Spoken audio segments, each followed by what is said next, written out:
Hi, everybody. Nice to have you with us. My name is Mark Horowitz. For those who don't know me, I'm a training psychiatrist and researcher and one of the co-founders at Urato, and all my work is on how to safely stop antidepressants and other psychiatric drugs. Today, I am very happy to be interviewing Dr. Adam Urato.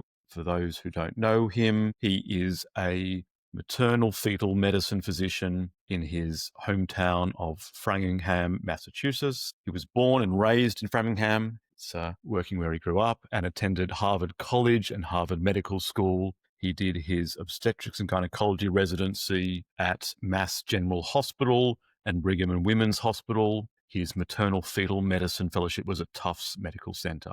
Has an active clinical practice taking care of high-risk pregnancies and delivering babies. He writes and lectures on medication exposure in pregnancy. He has taken a leading role in opposing ineffective drugs and harmful approaches to care in pregnancy, including opposing Makena, an ineffective preterm birth drug, which the FDA pulled off the market in 2023 after many years of campaigning, I understand. He is currently trying to get stronger warnings on the drug label regarding SSRI risks in pregnancy, and he's a strong supporter of freedom of speech and informed consent.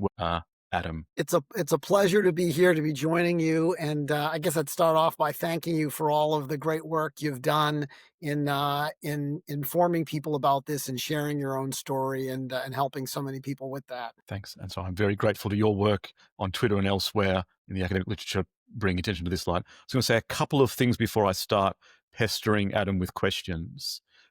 Number one, this interview will be recorded and put on the YouTube channel, and we'll send a reminder to everyone in the audience who signed up by email. There were a lot of great questions put forward. We will get through as many of them as we can in the next hour. And there are also previous webinars which might answer some people's questions. We had one for therapists supporting clients through a taper.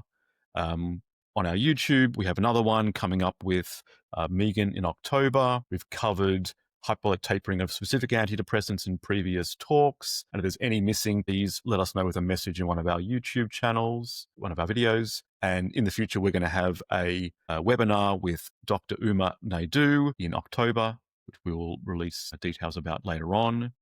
So we're going to talk about the topic of antidepressants in pregnancy. And the first thing I should say is we'll be discussing the harms and benefits of using antidepressants during pregnancy. This shouldn't be taken as personal medical advice, and you should discuss any decision to change your medication with your prescriber. So Adam, tell us more about your background, how you got into this particular niche area of being interested in how medications and chemicals affect pregnancy. Yeah, I was, as you had said in the intro, I was born and raised in Framingham, Massachusetts, and then I grew up here in my hometown and trained locally. I think that as I'm a full-time maternal fetal medicine specialist, which means that I do ultrasounds and consultation in the office with pregnant women, typically high-risk pregnant women, and I also deliver babies. One of the more fun, action-packed parts of the job, which I really enjoy.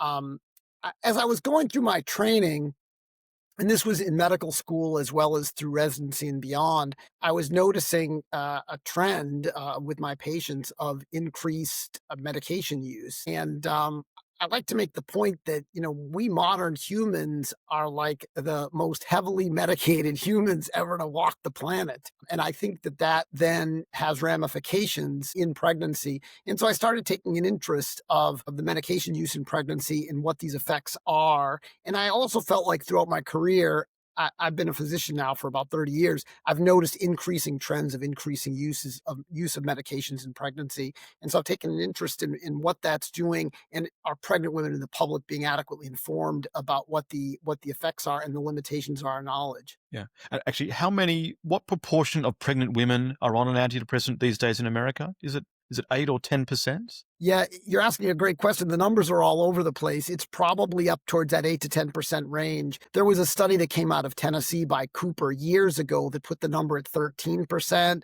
That was probably, in general, an overestimate.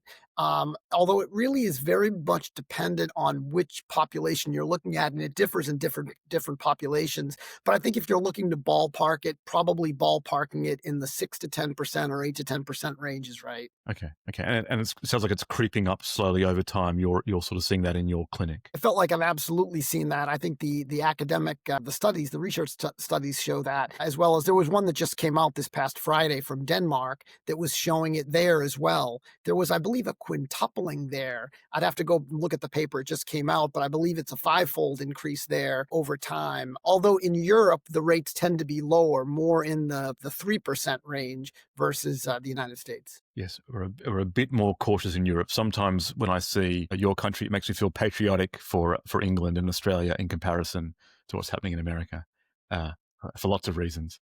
Yeah, we do have a lot of use of pharmaceutical use in general, but particularly in pregnancy. And that's another shift I feel like I've seen, which is that there's been in the old days, women would feel like, geez, they've got to be careful about making sure they don't take anything during pregnancy because it can go into them, it can affect the baby. That really seems to have lapsed over time, where now it's almost like the approach that gets taken, certainly by establishment medicine, is that things are safe unless they can be definitively proven that they're harmful, which is getting it exactly backwards. You sort of think that if something is maybe unsafe, that should be where the bar is, because, safety, this is sort of since the thalidomide scandal, we've been worried about what happens to pregnant women. You sort of think that the bar should be low. I guess a part of, though, why women probably have become less concerned about medications, and antidepressants in particular, is because of the line that I sort of see as the default explanation given by doctors, which I was sort of taught, and I can see it now from the college statements and from people on Twitter. The default line that most pregnant women are told is it's more important to keep taking antidepressant medication during pregnancy because the risks of depression returning are greater than the risks posed by the medication to the fetus. That's kind of the brief summary of what people are told. Do you think that is broadly true for most people? I see that, Mark. I see that as more of a sales pitch or marketing than actual science-based information. I think that that's sort of the pitch. When I look at the way this has occurred over time, the pharmaceutical industry wants to sell their medications to everybody, and they certainly want to sell them to women of childbearing age.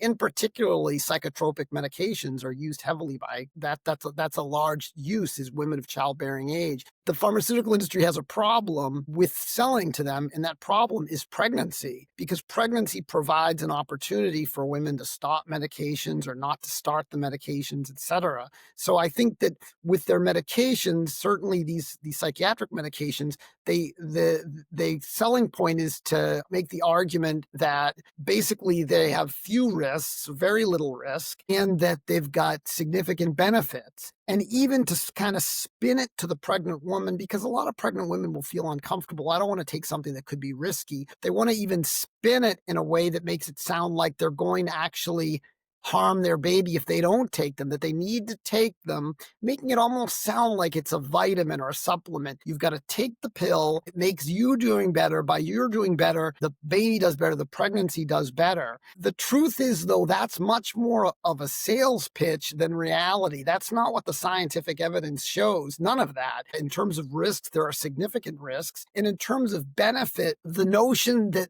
they're leading to better outcomes is, again, it's simply untrue. If you look at the scientific research data, if you take a data set, what you'll find is that the women on the SSRI antidepressants are having worse pregnancy outcomes. That's what the data actually shows on a variety of parameters. So this, what you described there initially when you asked me the question, is what I call like the marketing or the sales pitch, that notion which just isn't true. Okay, so let's dig into each of those areas. I guess there's sort of 3 or 4 main areas. There's the benefits to depression, there's the benefits to the mother's outcomes, there's the issues with the child's outcomes. Let's maybe start with the issues for the mother, which you've just mentioned. You're saying women who are on antidepressants have worse pregnancy outcomes. Which ones in particular do we know are affected by antidepressants? So when we look at the data, the the results from the research studies go back and forth a little bit. There's some mixed studies, but that's due to when they try to correct the raw data. What the crude data shows again and again are increased risks. And then even after correction, many studies show consistent evidence of certain risks. And those risks are miscarriage, birth defects, preterm birth, low birth weight, postpartum hemorrhage, preeclampsia. This is all in pregnancy. And then after delivery, risks newborn risk, which is the newborn behavioral syndrome or newborn withdrawal syndrome, pulmonary issues for the babies, persistent pulmonary hypertension of the newborn, increased rates of NICU admissions, and then longer term risk, questions about what will happen to the exposed children as they grow up. And those are risks, concerns for things like speech and learning problems, difficulties, mood disorders, increased rates of depression and anxiety, neurobehavioral issues like autism and ADHD, and then issues like functional issues like constipation rates have been shown to be increased in at least 3 studies, probably because of the impact on the gut closure in utero.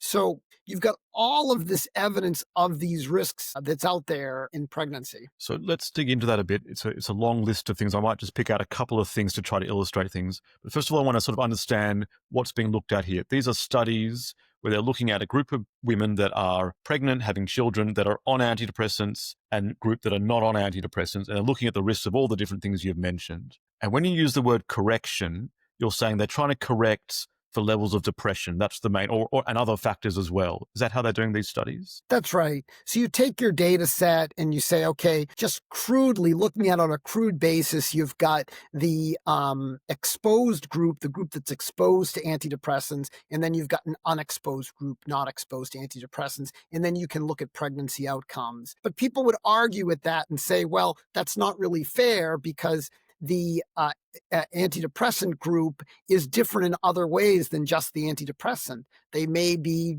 smoking more, they may be drinking more alcohol, and the depression itself may be causing issues. So then the researchers go in and they start adjusting or correcting the data.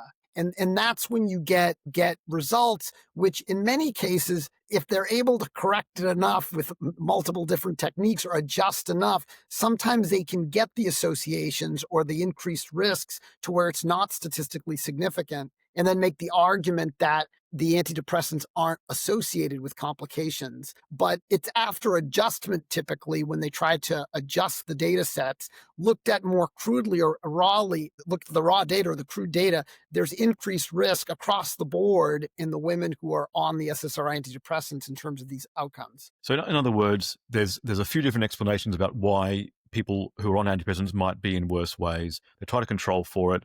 But I can see in quite a few studies, even after controlling for things, they still find that women who are on antidepressants have specific negative outcomes that women who are not on antidepressants don't have. So it looks like even after some of this mathematical fiddling, there are still signals left about dangers. Absolutely, Mark. No, that's exactly right. And it's not just a few studies. It's not just 1 or 2. It's several studies in each topic that I've mentioned. And the researchers now are good about this. Virtually no one is just presenting crude data.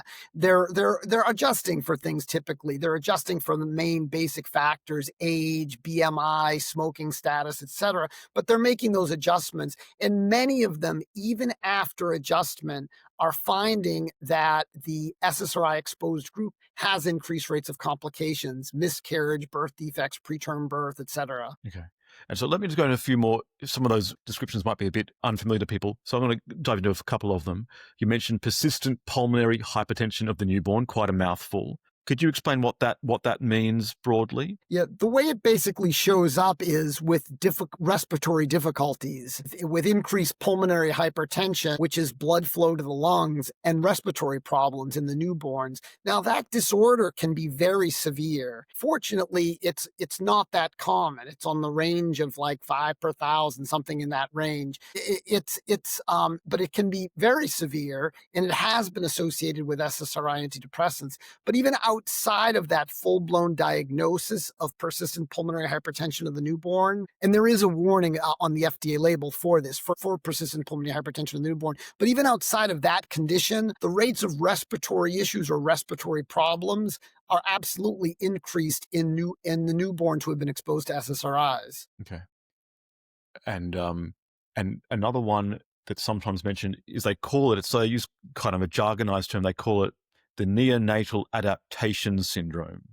And I couldn't work out, is that a withdrawal syndrome largely, or is it serotonin toxicity, or is it confusing? What's happening with that condition? Yeah, you're bringing up a great point because newborn withdrawal, people call it a whole bunch of different things, Mark. That's why there's confusion. They call it newborn behavioral syndrome or poor neonatal adaptation or newborn withdrawal syndrome. So there's multiple names for it. But it basically means that when the babies are first born, they're having newborn issues. And those are things like jitteriness, constant crying, respiratory issues, trouble feeding, often low blood sugar like hypoglycemia, temperature dysregulation. It's getting off to a tough start in the early going. So people have asked, like, is this withdrawal or is this toxicity? From my standpoint, it seems to me that there's probably elements of both because it's seen often right off the bat, which would suggest that the blood levels are still there in the newborn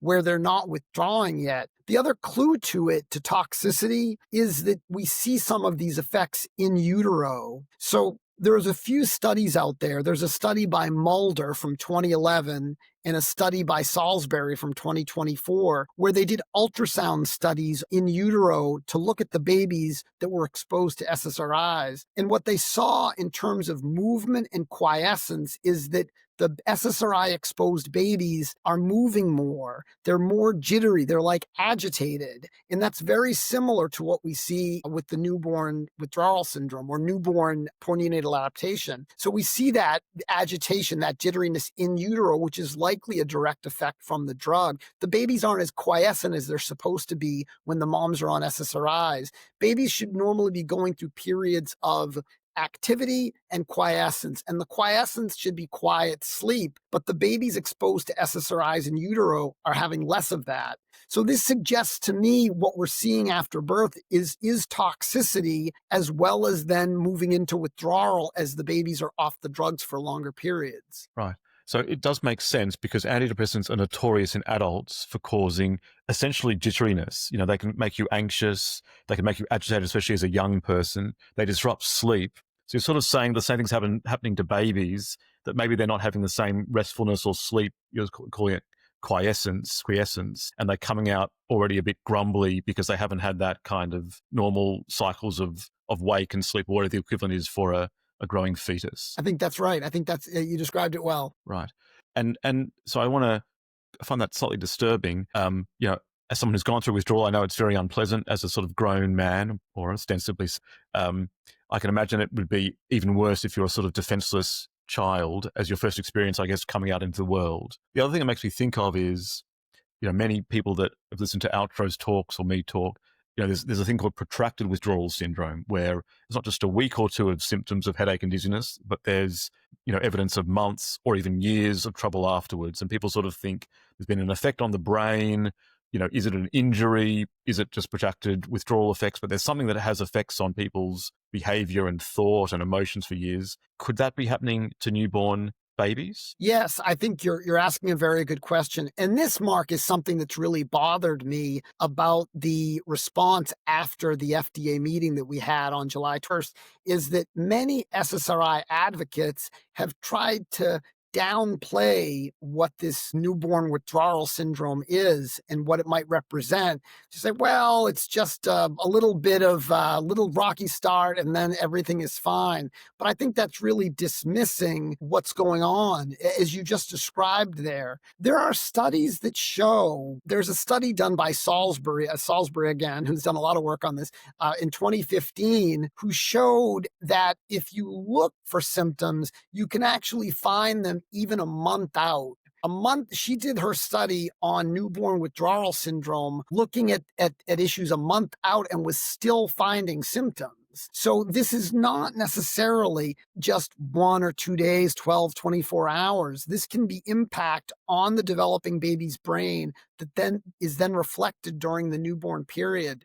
There's another study by Klinger, that was 2011, that then looked out to 2 and 6-year-olds, looking to see whether those that had poor neonatal adaptation had higher rates of issues between the ages of 2 and 6. And that group did find that. They found a 3-fold increased risk of social and behavioral abnormalities in the group that had the newborn syndrome. So I think your point's a really good one, is that we can't just look at this as, oh, a little bit of symptoms goes away. Like, what happened to the brain, and then what's happening to the brain with the withdrawal, and what does that really mean in terms of impact, harm? Yeah, I guess that makes huge sense. It's analogous to what's happening with adults, which is withdrawal was just said to be a week or two, mild symptoms. What's the big deal? Like a hiccup. But it turns out it can be very severe, can affect you for months or years. It makes sense the same thing applies to children, I guess, whose brains are even more vulnerable and more plastic than adults, that they have an even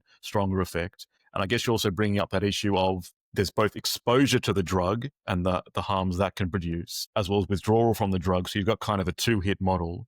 That's something I hadn't thought about a lot before. And if you actually look, Mark, if you look at the FDA label, the warning that's on there, there's the FDA label, the current labels on the SSRIs are inadequate. But one thing that they do warn about is this syndrome. And the language that they use there says it could be withdrawal, but it may actually represent toxicity. And they include that in the warning label. Right.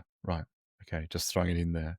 Can I just ask, before we sort of talk about how this might come about, can I ask one question that comes up all the time, which is, I've seen it in guidance in the UK and Australia, and I'm sure it's in America, where they say, yes, some of these antidepressants can be quite risky during childbirth and pregnancy, but there are some that are safer, like sertraline or Zoloft is safer. And so I see women that are switched across to that drug. It never made sense to me that a drug that is so similar to every other drug in the class could somehow be an exception. Do you think there's any good evidence that there's a drug that's near identical but is somehow safer? I think you're thinking about this correctly, Mark. I think that these are chemicals, and this really is an issue of chemical harm and chemical effect.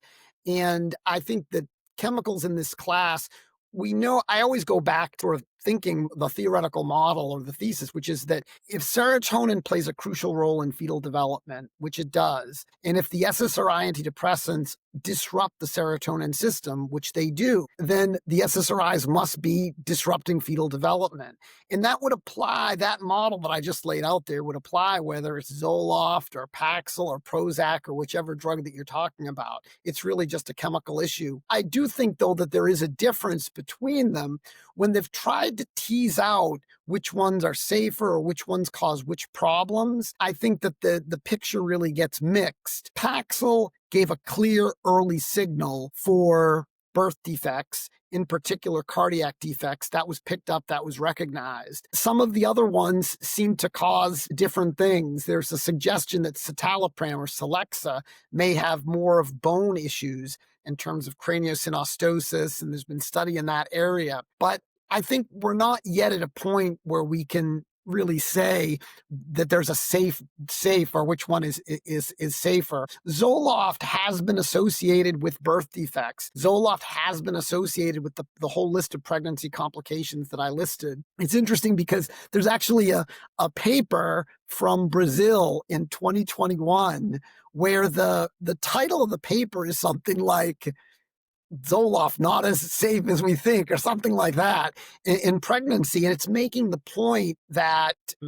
basically the point from the question you were asking, that how are we calling that one safe when it's having the kind of disruptive chemical effects that we know are going on? That makes sense. They're all affecting similar chemicals. It seems like they have minor differences, and it might be just down to noise in different studies. So thank you for clearing that up.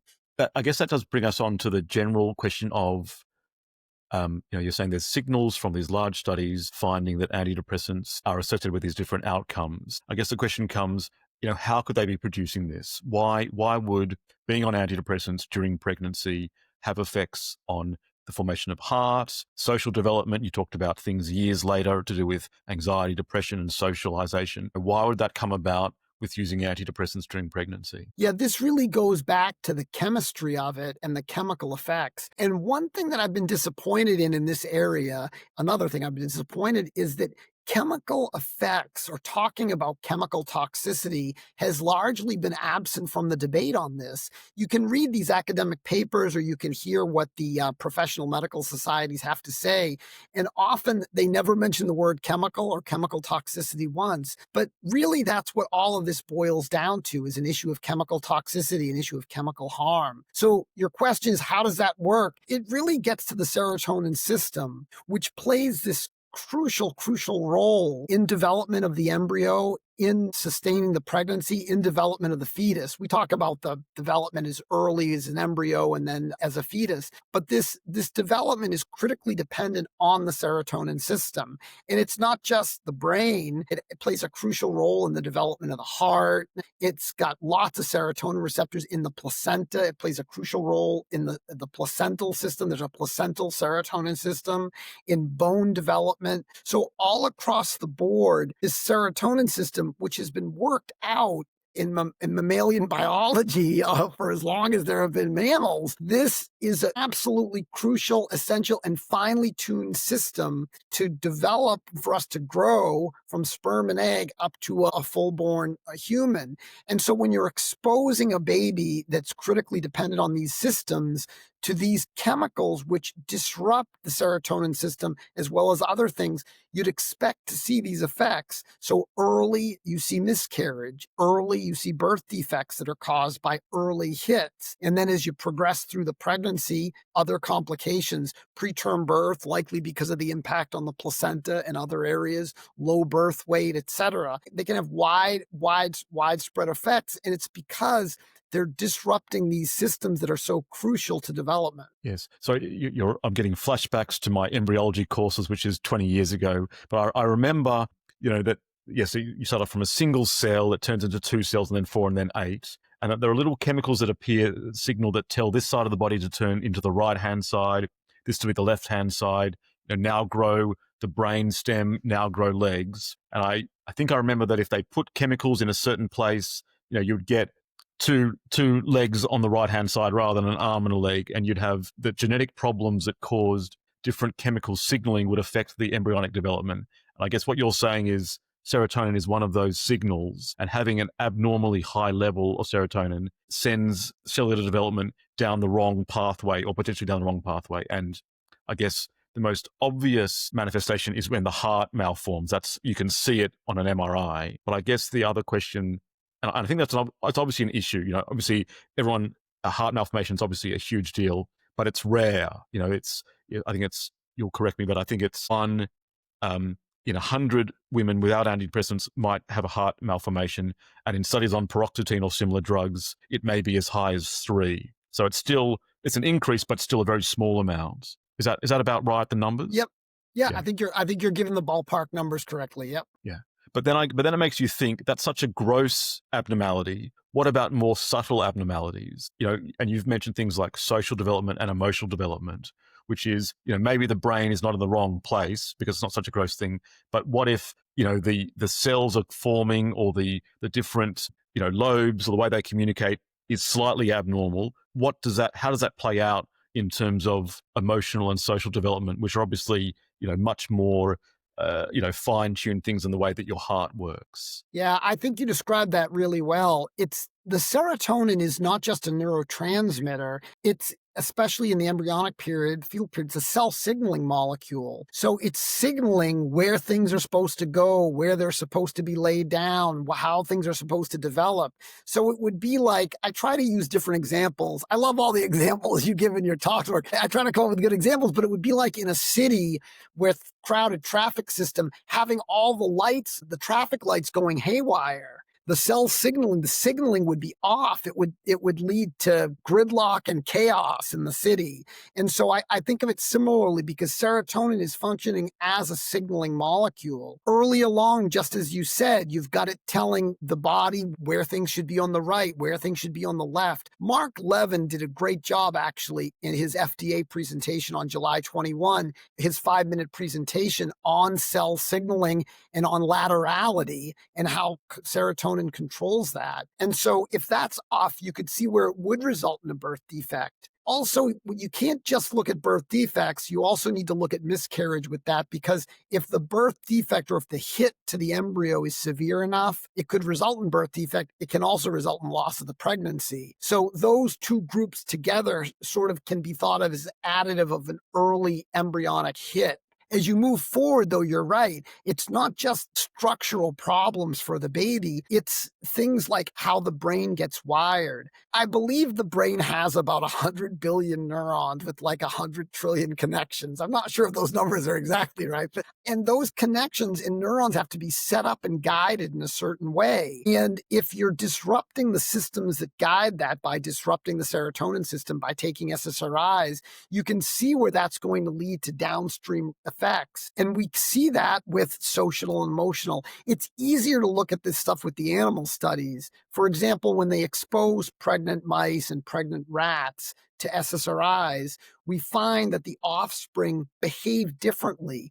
They have social behaviors that are different, and those traits have been described as being like autistic traits, like they don't have normal juvenile play behavior. They don't socialize in the same way. Also, when we look at particularly the males that have been exposed, they often behave different sexually. So they've done studies where they look at exposed males who were exposed to SSRIs in utero and then how they behave sexually in studies. And there are several studies showing their sexual behavior is different. And that makes sense to me because the sexual behavior in those pathways and tracks get laid down likely during embryonic and fetal development in the brain. And so you'd expect that you might find disruptions in those areas moving forward. Right. I mean, I guess we know that from adult studies that serotonin affects sexuality in a very profound way. Normally more serotonin means less sexuality. People have sexual dysfunction, have post SSRI sexual dysfunction. In some people,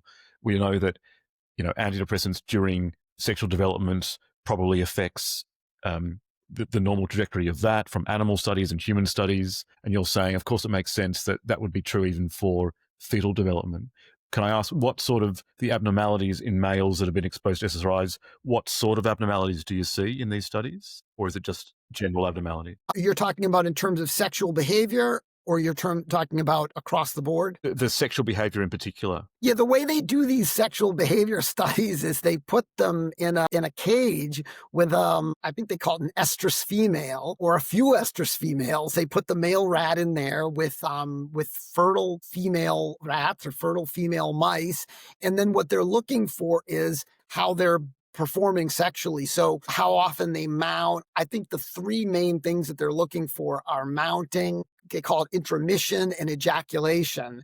And then they basically tally those numbers. So they see how is that male performing? How often did he mount the females? How often did he ejaculate? How many ejaculations did he have over that time period? And then that's how they're grading these and then looking to see whether there are differences. And several studies have shown a difference here between the exposed and the unexposed males. They do it, they video it. One of the Dorothy Masiag in 2006, in her materials and methods, we used a red light, and people joke around that to create more of a romantic setting for the mice or whatnot. No, I think it's so that they can videotape what's going on and then grade that on a checklist. Okay, a sort of New Orleans vibe. No, it's for methodological reasons only, technical reasons only. I get it.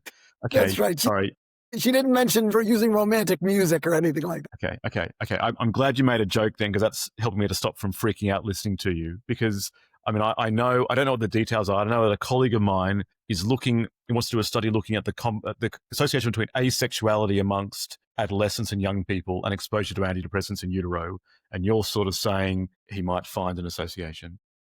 Yeah, no, you're right to point out that it is a serious topic. I'm glad to have a bit of relief, but Yeah. Yeah, no, that's right, and I get asked about this now all the time. I get asked about this all the time, because of the issues with, gender identification and sexuality, and I get and as well as the emerging issues of post-SSRI sexual dysfunction and the impact that these drugs, the SSRIs, have on sexuality. That's probably the biggest impact that people see or talk about. You know, the depression difference, and you know this information better than I do, but from the randomized controlled trials, the depression difference is just a few points. I know others think that that's likely due just to an augmented placebo effect. Certainly, Joanna Moncrief, says that, thinks that. But I think though, so that difference is marginal, but the effects or impacts on sexuality are very large. And so then the question is, if we know these drugs really have large impact on sexuality, what does that mean for the developing baby and its development, and then moving forward in life? I guess that means, it says two things to me. One, if these drugs can have an effect on the way that the heart works, whether it's,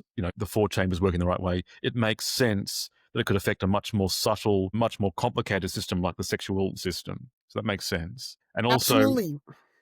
sorry. Absolutely. And Mark and I was going to say, and that what's frustrating is these are things that often might cause subtle changes or developmental changes that you're not going to pick up. I mean, this is something that's really scary here, because the reason we've picked up that thalidomide was a problem is because it caused such a severe abnormality of the limbs, phocomelia, which was picked up by everybody, and they immediately were able to trace it back to thalidomide. But if you've got more, I'd say, subtle or findings that aren't structural like that, that you could be causing harm to developing babies for decades without necessarily being able to connect the dots and realizing that you're impacting these kids, the offspring, impacting their mental development, their ability to learn, their ability to speech, their ability to play sports, their ability to enjoy life, their sexuality. Yeah. I mean, I'm just thinking exactly, thalidomide is easy to see. You can see it without any medical training, of course, anyone walking along the street.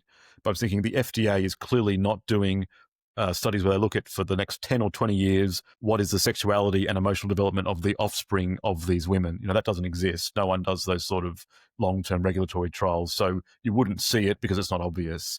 And these regulatory agencies are not set up to look for these kind of signals, which is why they're pulled out on these observational studies by interested researchers. So I can see why they're not being caught. That's absolutely right. You're not going to pick these things up. I mean, if it weren't for Salisbury following those kids over the full first month, you wouldn't have a paper showing, oh yeah, those newborn behavioral symptoms, you can see a difference out to 1 month if you don't go specifically tracking this and looking for it. Right. And then spend another minute here. If it's having an effect on sexuality, it can also have an effect on emotional and social other developments. You've mentioned autistic-like behaviors in animal studies. ADHD is also, of course, a big concern these days. Is there a link between antidepressant exposure in pregnancy and ADHD in the offspring later on, or it's not as clear? Yeah. My reading of the literature is that there is an impact on neurobehavioral development. Multiple studies have shown, as you had mentioned, autism. We've got multiple studies showing that, and meta-analyses of those studies showing that. We also have studies that don't show it. Typically, again, like I said, though, what you find is that when they look at the data sets, they see that the exposed children that were exposed to SSRIs have higher rates of autism or higher rates of ADHD. But then, depending on how aggressively they adjust or correct the data set, in some cases, they're able to correct that down to where the statistical significance disappears, and then say that there's no association with autism or ADHD. But there are many studies where even after they make those corrections, the association still is there, that there is this link. And it makes sense because we've also got the animal data. And this is an important point I'd like to make. This whole issue about confounding by indication, that it's the depression causing the problem and not the antidepressant, doesn't make sense from the whole perspective of looking at all of the science. You have to look at all of the science together. So if we see, just from a basic science standpoint, that the drugs affect neurons and they affect the brain, which we do, and then we move to the animal animal studies which show a chemical effect on the animal resulting in neurobehavioral issues, when we see those same neurobehavioral issues in human studies, the instinct should be to recognize that it's a chemical effect and not then attribute it to confounding by indication. That doesn't make sense. Yeah. In other words, you're saying it's lots of different limbs of evidence pointing in the same direction. Animal studies, observational studies, and understanding the neurobiology of development, they all point in the same direction. And I mean, I've That's got to right. say, I find that intuitively, very hard to get my head around. I think, how could depression cause a cardiac abnormality? How could the mood of the mother affect, a heart not being formed well? What sort of explanation do people, I guess, who are proponents of the drug and say it's confounding by indications due to depression, what sort of arguments do they put up to say how depression could cause, a cardiac malformation? I think the argument that SSRI advocates would make would be that there may be like uncorrected confounders, like maybe she was using other substances that you weren't aware of. Certainly the study's correct for smoking. And then purely from a depression standpoint, they might make the argument that depression biologically creates changes in stress hormones, and that it's the changes, the alterations in the stress hormones and the cortisol that's doing this. I tend to lean, Mark, more towards what you're saying, which is that it makes more sense that chemical effect or chemical toxicity is going to cause more of a problem. I wouldn't completely rule out, I mean, I have humility. If there's one thing I have in this area, looking at all of the science, it's humility. I think we need to exercise more humility, realizing how complex fetal development is. But could there be some link there? There could. The studies look trying to tease out just depression and the impact of just depression on the developing baby and on pregnancy complications. Those studies are generally like low to moderate quality, and they tend not to show a really significant difference. They show a little bit of a trend in some areas of some complications, but it's certainly not dramatic, and it's a hard thing to study, trying to separate mood itself. Whereas it makes much more sense to me when we've got a chemical cause that we're seeing a chemical effect. Makes sense. I'll just add in one extra point there, because I happen to do my PhD on stress hormones and depression, so I can say something about it. There is this hypothesis that's been around for many years. They have the serotonin hypothesis of depression. They have the glucocorticoid and the inflammation theories of depression. I spent years, wasted all my evenings and weekends looking at those things. But there's a very famous meta-analysis done in 2020 by Kennis, where they looked at all the predictions of all of these major theories. Inflammation, they looked for cytokines. Stress hormones, they looked for cortisol. They looked for neurogenic metabolites, all the different sort of every marker of all the different theories. And what they found was nothing. They found that when you meta-analyzed all the studies, there was no difference between depressed people and healthy volunteers. They found in some studies that they had higher cortisol whilst being depressed, but it was a sort of a state marker, in the middle of depression rather than a long-term marker. And so they concluded that none of the biochemical theories, produced robust findings, which of course is why we don't have any biochemical tests for depression in the laboratory. So I would say that those theories about, abnormalities biochemically in depression causing fetal abnormalities is pretty speculative, because even the existence of those abnormalities is itself speculation. Whereas I guess no one is unsure whether antidepressants affect the chemical balance in the baby's brain, because I guess that's one thing we should point out, that of course these drugs cross the placental barrier. It's not just the mothers that are affected by it. Of course, this affects the fetal brain and the entire body. That's right. That's right. I'll have to look at that study. That's very interesting, Mark. And that's more of where I would come out on this. That I can see how the chemical is having a chemical effect, but some of the other purported pathways maybe not as much. You were asking. Oh, I was going to just comment on. It's important. An important point you made is that the drugs have a profound chemical effects. So, for example, they block the serotonin transporter, preventing reuptake into the neuron.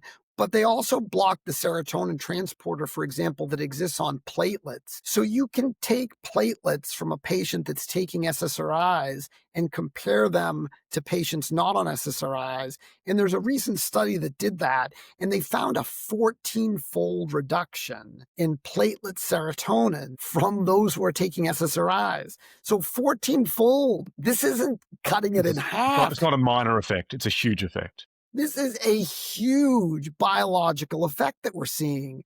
And so that huge biological effect is happening at the level of the platelets by inhibiting serotonin reuptake. It's also happening in the level of the brain in adults and children who use it. And it's happening in the level of the baby's brain, the developing fetus that's dependent on proper serotonin levels to develop normally. Makes sense. I can see I've got so engrossed in this topic. Time has run away. We've got 10 minutes left. I want to cover two major topics. Number one is we've talked a lot about the harms of antidepressants, how they might come about, what they are.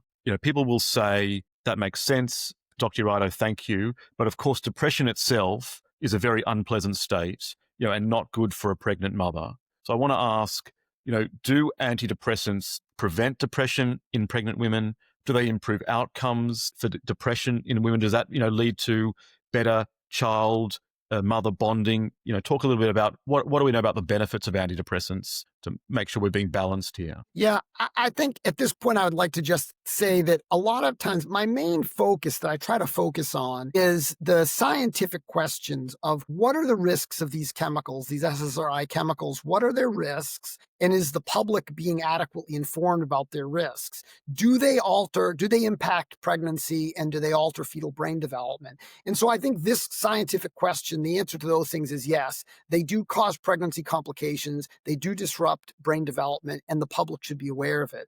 The second question, though, that gets raised, that's over here, is what should an individual patient do? Or what's the counseling like? Or are they effective at depression? That is a very complicated question that deals more with an individual patient and what her individual or personal history is. And so my goal in this, I take care of patients every day, is my goal is not to have people feel pill shamed or guilt tripped, or not for them to feel cared for.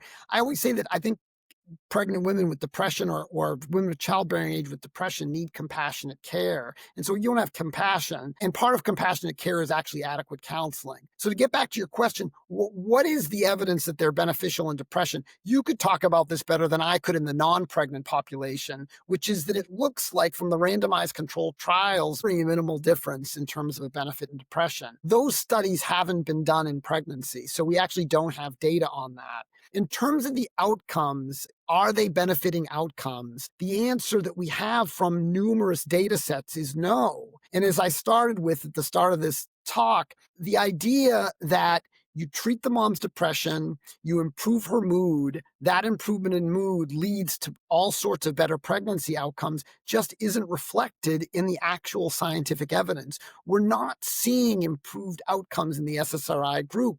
And we've got numerous studies where we've got a group of they have three different groups. One of the controls that have no depression, no antidepressants. And then the second group is a group that was on antidepressants or has depression, but is no longer on it for the pregnancy.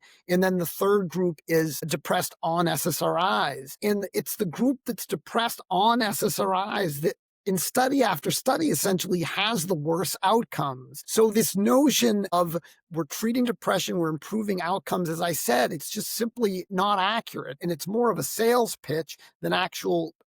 Yeah. I'll just add two things to that. Number one is, I think about mother, baby bonding is obviously very important, and I'm sure that being depressed doesn't help things. But it strikes me that these drugs are very emotionally numbing. That's one of their main effects. They constrict positive and negative emotions. And sure, and actually one of the most heartbreaking things I've seen is a video from the UK where a woman complaining that she thinks she didn't bond with her children because she was on an antidepressant the entire time. It sort of strikes me that intuitively, there's a risk that if you're emotionally numb, that affects bonding. Is that something that you see, or there's probably not much research about it? Is that? Yeah.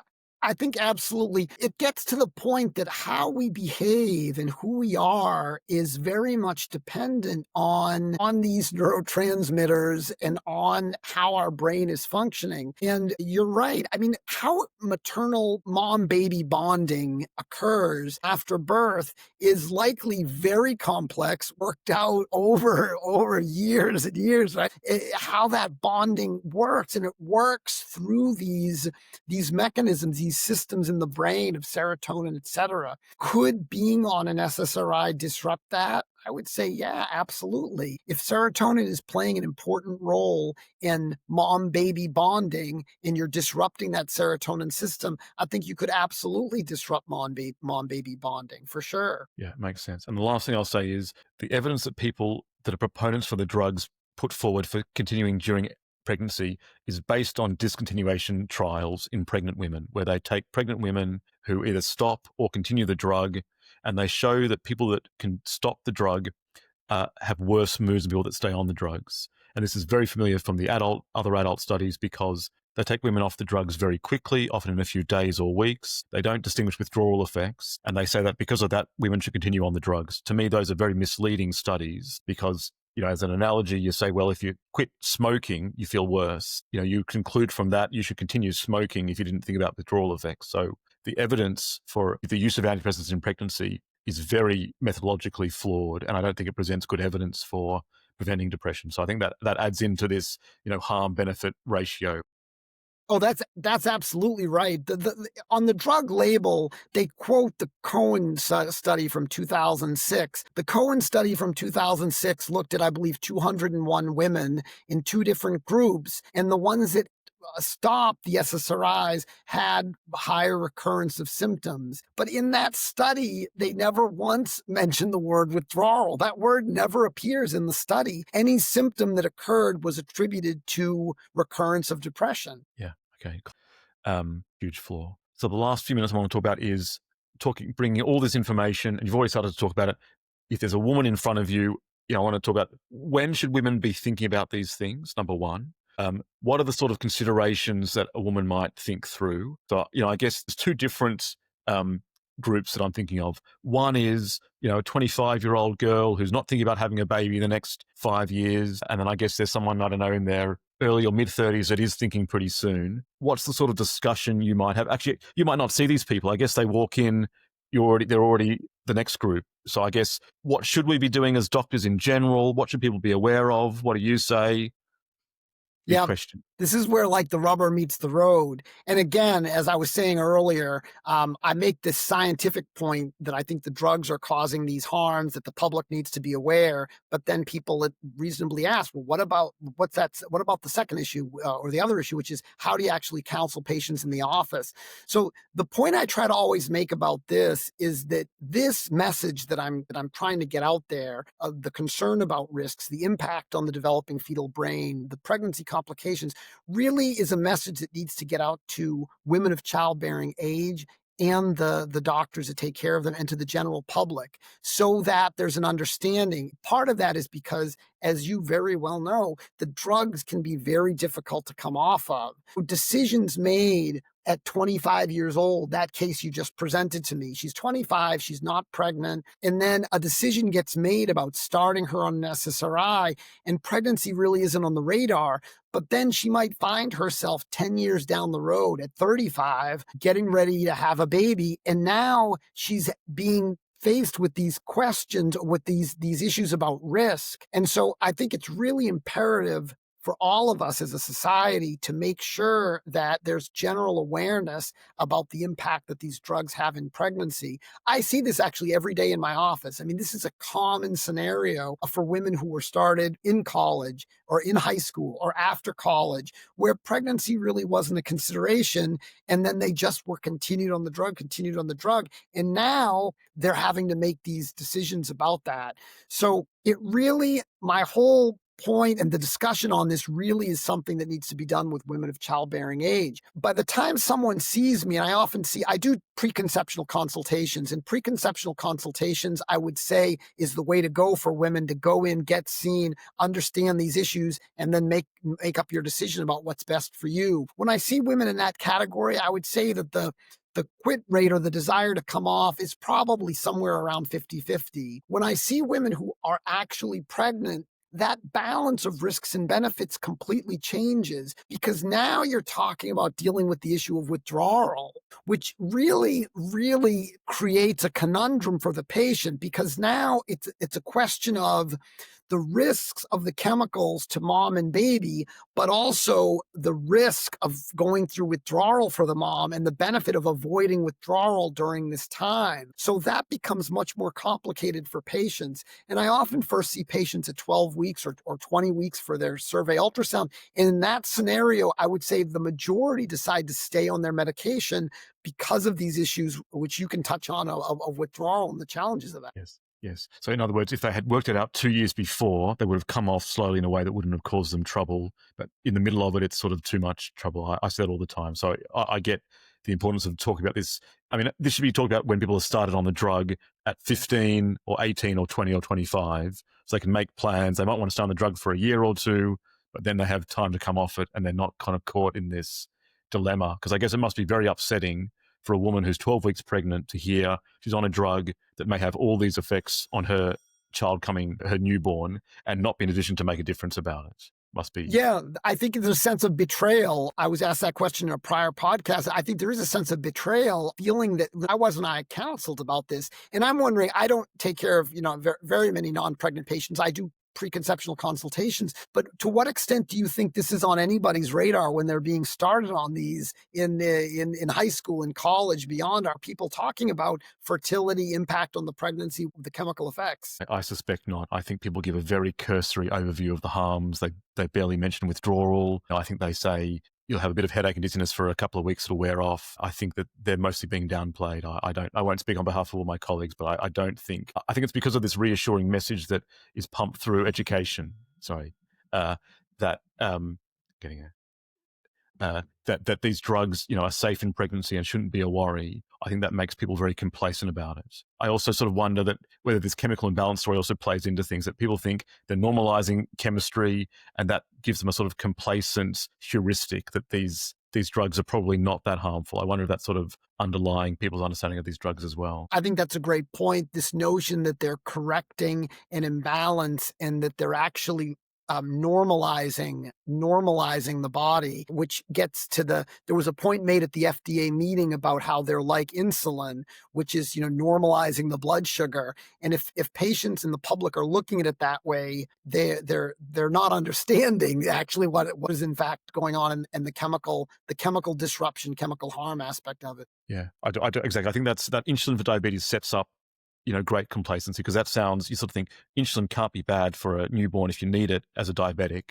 And I guess the same thing is being applied, falsely to antidepressants.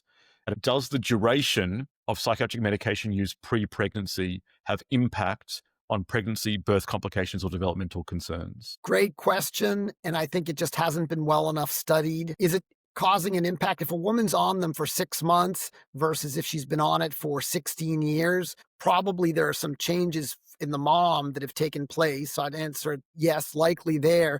Also, she's going to have a harder time coming off of the medication. But I think it just hasn't been well enough studied. And in any scenario, I would tell the mom not to beat herself up or self-blame. That's what moms, patients always do, is to just, you want to move forward and be forward thinking, forward looking on this. Yes, I say that all the time, but they weren't told. It's not their fault. They weren't given informed consent. I don't think that anybody's been given fully informed consent for these drugs. This issue is just one example of that. Laura Delano, who has an excellent book on this, makes the point that even using the term antidepressants and saying that you're almost robbing people of informed consent with this notion that these drugs are targeting depression the way an antibiotic targets the bacteria. Very well said. I agree. You mentioned you're working on an FDA black box label. Is that a possibility? What does the FDA need to see for that to happen? Yeah, I think that I've submitted our petition to the FDA. I'm waiting to hear back from them. And I'd like to see stronger warnings. I would like to see a boxed warning on that to really let the public know what's going on here with this. I don't know what the FDA, what their plans are in terms of managing it. But I think the accumulation of evidence is definitely there. The petition that we submitted has 174 references on it, and there's a wealth of scientific data, not just looking at human studies again, but showing the importance of serotonin for fetal development, for fetal brain development, for pregnancy, showing the basic science, showing the animal studies that are pointing in the direction that are demonstrating harm, and then showing the human studies that are showing the same thing. So I think there's enough evidence there now for the FDA to really try to strengthen their warnings. The current labels on the FDA, the current labels just warn about newborn behavioral syndrome and persistent pulmonary hypertension, and they do warn about postpartum hemorrhage, but they're missing a warning. They're really not warning about preterm birth, low birth weight, preeclampsia, and they're definitely not warning about disruption of fetal brain development. I pointed this out before several times, but there's 12 MRI studies, 12 of them now, that have shown that in children and babies exposed to SSRIs during pregnancy, there are alterations in brain development as can be seen on the MRI. I mean, we definitely have enough information now to be giving a better warning to the public. All right, I hope your petition gets through. Last couple of questions is, I guess this is for people who are already, they're on the antidepressant, they haven't got off it, and their baby experiences neonatal withdrawal syndrome. Question one is, what can you do to help? And number two is, does breastfeeding create something of a tapering schedule for the newborn, or is that irrelevant? I would say PD and newborn medicine would be the best people on that. But in terms of answering the question, there's a very interesting paper recently. It was about maybe a year ago that looked at newborns that were developing hypothermia after Effexor or venlafaxine, which is an SNRI. It was a case report of two newborns who became severely hypothermic. Their temperatures were, I'm trying to remember the exact cut, but dramatically low. And it was, I believe, on day 5 or 6, they were brought back to the hospital. And when the mom was breastfeeding, she was continuing to take Effexor, I believe. It then rectified the situation.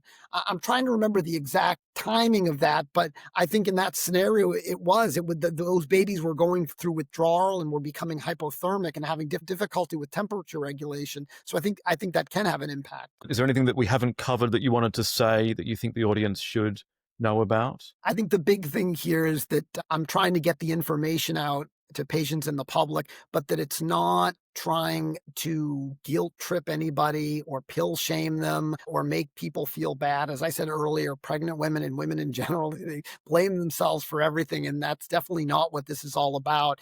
And that at the end of the day, I really believe that it's about informing patients and then letting them make the best choice for themselves and then supporting them in what that choice is, whatever they decide to do. And I do that every day in my office. So my big thing, again, is not trying to make anybody feel bad with this, but to try to adequately inform patients and the public about this, and then give patients the proper information so they can actually truly give informed consent and then support them in the decisions that they make. Yes. I mean, sorry, how can it be bad for women to be giving them the more accurate information about the risks and benefits of what they're taking? I mean, I know female friends of mine who won't eat, fish or cheese while they're pregnant. And then, how can these people not be told about the potential risks of these drugs? I think that those sort of pill shaming and guilt tripping is, a little bit the defenders of the drugs trying to prevent conversations happening that I think make women more able to make informed choices about the health of their health and the health of their children. So thank you for your service.